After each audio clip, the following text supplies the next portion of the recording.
says 75% of Buddhists.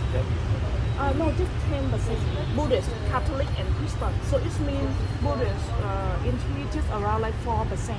Of the whole of Vietnam? Yeah, from Vietnam is Vietnam. 100 million, yeah? Yeah, because 75% people we know religion. We just believing about ancestors. Yeah.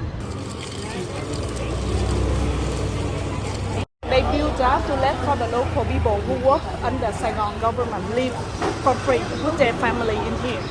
But 1975 we got independence, so some block of this area belong to the new government. So that's why they sort out for the other local people from different area. So during that time, if local people from the north or central, they moved to Saigon to live from this area. From here. Yeah.